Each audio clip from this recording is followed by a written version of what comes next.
In Beijing, North Korean leader Kim Jong-un and Chinese leader Xi Jinping are holding a summit on bilateral ties and issues of mutual concern, according to China's foreign ministry. U.S. President Donald Trump said Xi should have mentioned his country and acknowledged its role in Japan's defeat in World War II during what he called China's beautiful military parade on Wednesday. Portugal has declared a national day of mourning after an iconic railway cable car crashed in Lisbon, killing at least 15 people and injuring 21 others. According to local media, a cable might have come loose along the railway's route, though the exact cause is unknown so far. We begin in China tonight. After the country's grand military parade, Chinese leader Xi Jinping continues to mingle with other like-minded world leaders. And that includes a summit with North Korean leader Kim Jong-un. We connect with our Kim Bo-kyung for details. Bo-kyung, are the two leaders in their meeting? Right, Tommy. There hasn't been any detailed report yet on the meeting, but the meeting between Chinese President Xi Jinping and North Korean leader Kim Jong-un did start, according to the Xinhua news agency. Kim's motorcade was spotted by the media moving toward the Great Hall of the People at around 6 p.m. local time. The summit between Kim and Xi is the first such meeting in around 6 years since Xi's visit to North Korea in June 2019. Having received the highest level of courtesy from Chinese President Xi Jinping during the Victory Day military parade, all eyes today were on whether North Korean leader Kim Jong-un would have a summit with Xi. In fact, the Chinese Foreign Ministry spokesperson Guo Jiakun, during the regular media briefing on Thursday, had said the two leaders will hold talks to exchange in-depth views on China-North Korea relations and issues of mutual interest. Guo further added that China wishes to strengthen strategic communication with Pyongyang. China stands ready to strengthen strategic communication and enhance cooperation with the DPRK, deepen the sharing of governance experience, and advance the respective socialist causes. Pundits say the agenda would likely to focus on economic cooperation as Kim is pursuing a strategy dubbed security with Russia, economy with China. Strengthening trilateral ties among Pyongyang, Beijing, and Moscow is also expected to be part of the agenda. There is also plenty of attention on the rest of Kim's itinerary, such as any visits to Chinese industrial or high-tech development sites, or any appearances by his daughter, Kim Jue. Kim, who stood shoulder to shoulder with Xi and Putin at a military parade on Wednesday, had shown a sense of unity against the West, especially the U.S. And following the military parade, Kim held a bilateral summit with Russian President Vladimir Putin, where they reportedly discussed long-term plans for bilateral cooperation. Meanwhile, a former trilateral summit between Kim, Xi, and Putin did not take place, with Putin having headed to Vladivostok on Thursday, according to the Kremlin. That is all I have for now. Back to you, Tommy. All right, Ho-kyung, thanks for the coverage. Also in China, National Assembly Speaker Wu Won-shik met with China's top legislator Zhao Leji in Beijing on Thursday to discuss strengthening diplomatic ties. Speaker Wu emphasized South Korea's commitment to improving relations by his participation in the recent Victory Day ceremony and urged President Xi Jinping to attend the APEC leaders meeting in Gyeongju.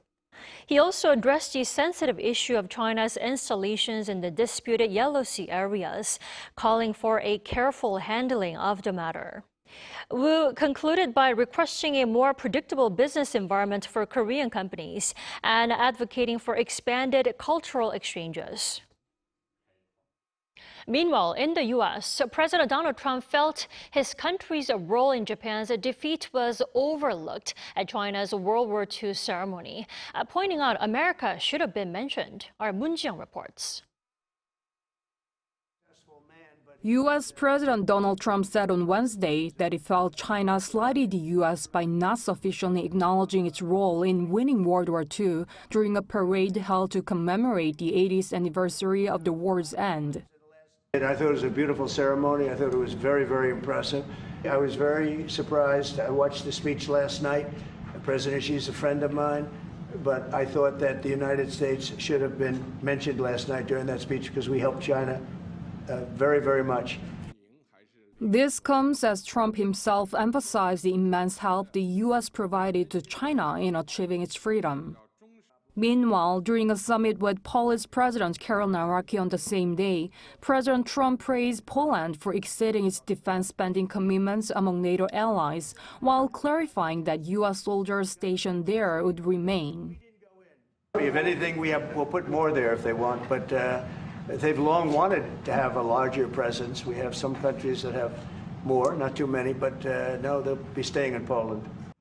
However, he did state he would consider troop redeployment in other nations, a remark that further served as a reaffirmation of his broader plan for global U.S. troop reallocation. This comes amid lingering concerns that his administration might be considering a troop reduction in the roughly 20,500-strong U.S. forces Korea as it seeks to shift the role, mission, and operational scope of the command to focus more on deterring China. It remains to be seen whether the USFK will be subject to such a redeployment. During last week's summit with Korean President Lee Jae-myung, President Trump did not make specific remarks regarding a troop reduction, simply stating that he did not wish to speak on it at the moment because they are friends. 문지영, Arirang News.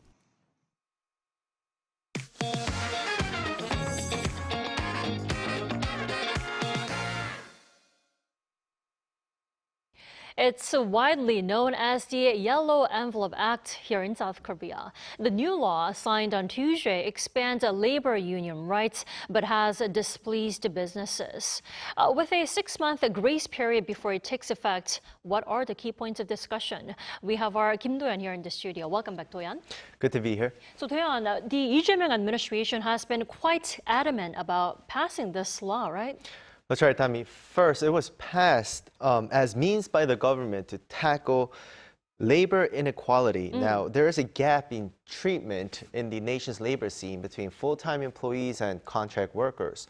This law was vetoed by the former administration twice, keep in mind, and now it's one of the first laws to be signed by President Lee. Take a listen to the president first about this. 이런 입법 취지를 살리려면 노사를 포함한 시장 참여자들 모두가 상호 존중 그리고 협력의 정신을 더욱더 발휘해야 합니다. 기업이 있어야 노동자가 존재할 수 있고 노동자의 협력이 전제돼야 기업도 안정된 경영 환경을 누릴 수 있는 것입니다. Now, to give you a bit more detail, the so-called Yellow Envelope Act refers to revisions to labor unit laws which expand the definition of an employer to include principal contractors and allow non-employees to join trade unions.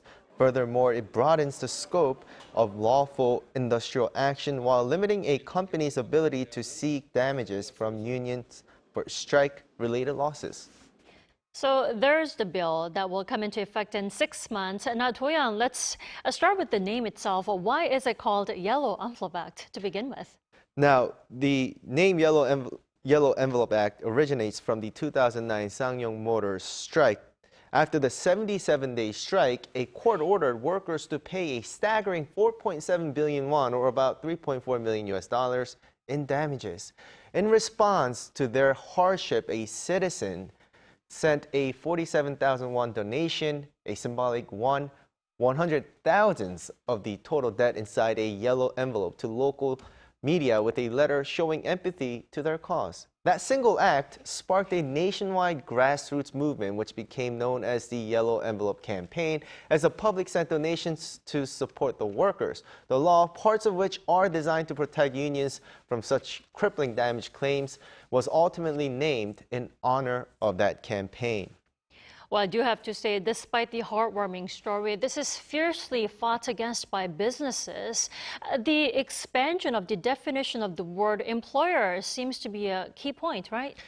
That is the central issue here. In essence, it means employees of a subcontracting company can now negotiate their working conditions with directly the principal corporation that hire their company. For these large corporations, this could create a significant new burden as they may now be responsible for the employees of hundreds of different contractors, amounting to thousands of workers. However, experts argue this legal change was an inevitable reflection of the current economic structure. Contracting has become prevalent over the last few decades, and courts have already been setting precedents for this type of responsibility. To put this scale into perspective, data from the Korea Institute for Industrial Economics and Trade shows that in the manufacturing sector alone, over half, 50.6% of all small and medium-sized enterprises operate as subcontractors. Subcontracting firms are often very small, and their employees' wages are inevitably determined by the contract value set by the principal contractor. That is why subcontracted workers have consistently wanted to negotiate directly with the principal contractor. In that sense, this was an unavoidable legal measure. Well, another key point of the bill is the limitation on filing for damages from strikes. It sounds like it could lead to more strikes that could halt business operations, I'm afraid. Now, that's also another crucial point, and it's important to understand the context. Now, of course, we saw the story behind the name, so this has something to do with it, and it's all been a question whether companies were retaliating against strikes when filing for damages. Take a listen to the expert again. The scope of what constitutes an illegal strike in South Korea is very broad compared to Western countries. It's very easy for a strike to be deemed illegal here. This legislation aims to shield unions from what they see as punitive damages that could dismantle a union entirely. Will there be riot-like strikes by the union now that no damages can be claimed by the company? The text will have to be clarified, and that's what the government is aiming to do going forward. Many people are concerned about this. So if the law cannot be abolished, then the enforcement decree must be drafted with great detail and care.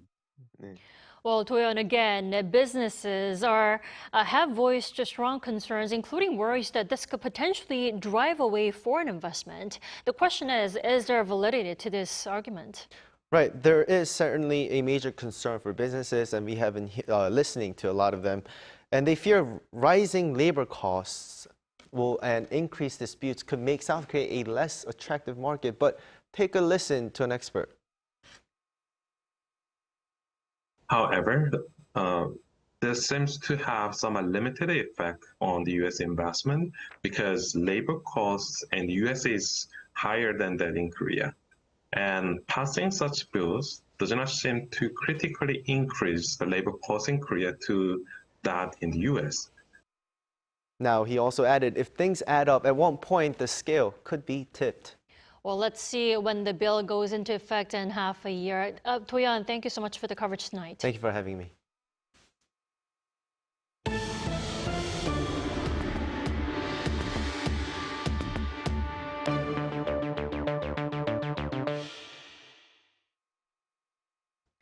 There are more than 7 million overseas Koreans who make up a diaspora. And some of these, new citizens of their respective countries but of Korean descent, are representative figures in the political realm. Our An Sung-jin talked to a couple of them to understand what it means to have a Korean heritage and background. Understanding global leadership through K-Spirit. That's what this year's 11th Global Korean Politicians Forum aims to promote. Hosted by the Global Korean Politicians Council and supported by the Overseas Korean Cooperation Center, the event brings together more than 50 incumbent overseas politicians of Korean descent to share their diverse experiences and promote mutual exchange. These figures now represent different countries and regions, but as New Zealand's first Korean-born member of parliament, who is in her 6th term, Melissa Lee says most of them maintain their Korean values and culture, and even the language for some. I am a Korean-born New Zealander who is a member of parliament, and my thoughts and my behavior and the way I am is shaped by my culture, my parents. These are the things that have actually shaped me. I can't deny that. I cannot move away from that. Some of the topics discussed included the role of Asian Americans and 고려사람, or ethnic Koreans of the former Soviet Union, as politicians in shaping policies or supporting the Korean diaspora abroad. Koreans in Russia are scattered across the territory, so I set a goal to unite the Korean diaspora in my city. We have already done a lot of work together with the Korean Cultural Center to hold events to unite Koreans who live in Russia. The event also invited overseas Korean scholarship students to discuss leadership in a global age, despite challenges or discrimination. With their Korean heritage, though these overseas Koreans may be advocating for greater good and representing a wider audience, they say that deep down they will always be shaped by their roots as Koreans. Han Song-jin, Arirang News. An inaugural exhibition to share the application of AI technologies in industrial settings is underway here in Seoul City. Our business correspondent Park Jun-an tells us more. Under the phrase, the convergence of AI and industry, a new industrial revolution, the first industrial AI EXPO opened in Seoul on Wednesday. Hosted by the Ministry of Trade, Industry and Energy, and organized by the Korea Industry Intelligentization Association, some hundred of companies and thousands of exhibitors were present to experience and learn how AI could be used to benefit the country's industries. The current Lee Jae-myung administration places a strong emphasis on using AI to drive industrial innovation. And here you can see technologies ranging from autonomous systems and AI-driven manufacturing to humanoid robots. Right now, AI robots like this one can do simple tasks like folding your laundry. But with more AI training, they could have a wide range of industrial uses. The CEO of Large Language Model stated that with repeated training, AI technologies are now ready for real-world use. I believe most AI technologies can already be implemented for real-world use. Unlike traditional technologies built for a clear purpose, generative AI prepares the tools even before the goal is fully defined. Once considered a futuristic concept, AI is now part of our daily lives, effectively connecting people and industries. AI helps predict what people want to buy in e-commerce and provides personalized healthcare recommendations. It also optimizes factory automation, enhances education, and improves energy management by using collected data to make smarter decisions and deliver better services. From physical robots to personalized agents, AI is already part of our daily lives. In fact, AI still holds tremendous potential to be used anywhere and everywhere to help people around the world. Park Jun-an, Arirang News. South Korea's culture minister spoke up about the need for more cultural infrastructure support as Korean content continues to dominate the world. He said this during his first media roundtable held today, where he shared his culture policy aims down the road. Our culture correspondent Park Bonu was there.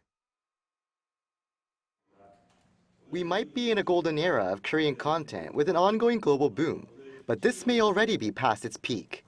That was said by Culture Minister Choi Young at his first official media roundtable in Seoul on Thursday.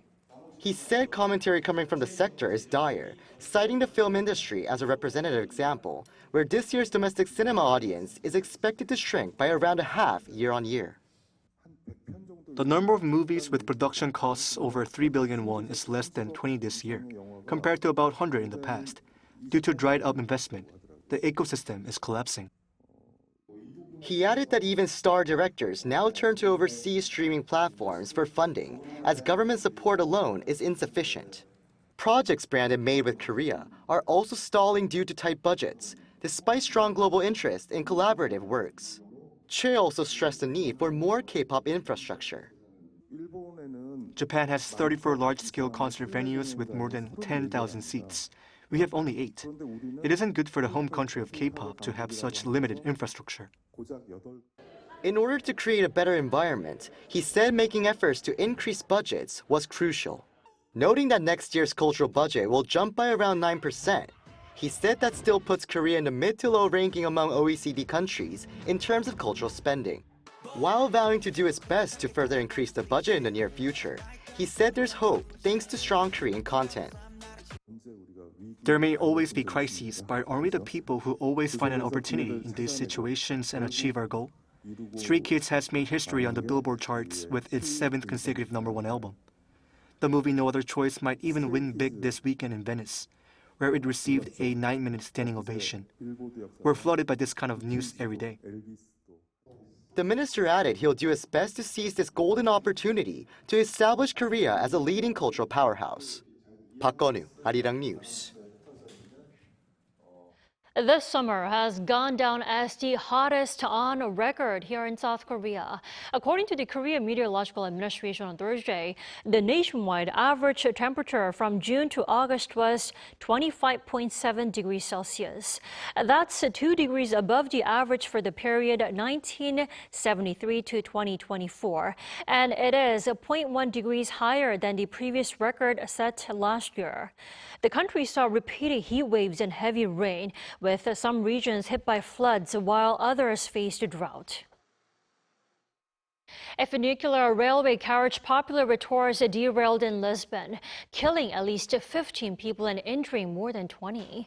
Now, one of the injured is believed to be a Korean woman. Our Shin Ha-young has this report. In Lisbon, Portugal, at least 17 people have died and more than 20 were injured after a carriage on the Gloria Funicular cable railway derailed. The incident occurred around 6 p.m. local time on Wednesday. Local authorities said a cable snapped, sending the tram down a steep hill before it crashed into a building and overturned. Aerial and bystander footage showed the yellow vehicle crushed against a building. It fell about 1.5 meters and made a huge crash. It was packed. We stayed to help. But just as we were going to assist, we saw another tram coming downhill. According to Seoul's foreign ministry and local media in Portugal, one of the injured is a Korean woman. She was taken to a hospital, but her current condition has not been reported. We arrived at the scene in 3 minutes, getting there very quickly. The causes of the accident will have to be analyzed by the competent authorities. The line has served residents and tourists since 1885 and carries about 3 million passengers annually. Lisbon Mayor Carlos Moedas described the crash as a tragic moment for the city. After the incident, the city launched emergency safety checks on other funicular cable cars. The Portuguese government has declared Thursday as a day of national mourning, while the Lisbon City Hall announced 3 days of mourning in the city. President Marcelo Rebelo de Sousa offered his condolences and called for a swift investigation by the Prosecutor General's office. Shin Ha-young, Arirang News.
Rain has been falling in the central parts and showers in the southern parts of the country today. Some areas have strong rain of around 30 millimeters per hour. It is expected to rain in most parts of the country this coming weekend as well, especially in the west, where heavy rain is forecast from Saturday night. Heatwave warnings are in place in the southern parts of the country and Jeju Island. With the rain, the daytime temperature in Seoul only rose to 29 degrees Celsius today, but it was still hot in the southern regions such as Gwangju and Daegu, with the temperatures rising to around 33 degrees. It will move back up to 33 degrees in Seoul tomorrow. Tomorrow, Seoul and Daegu will start off at 24 degrees, Jeju at 27 degrees. Highs will move up to 33 degrees in Seoul, Daejeon and Daegu, 31 degrees in Busan. It will continue to be hot next week all over the country. That's all for Korea. Here are the weather conditions around the world.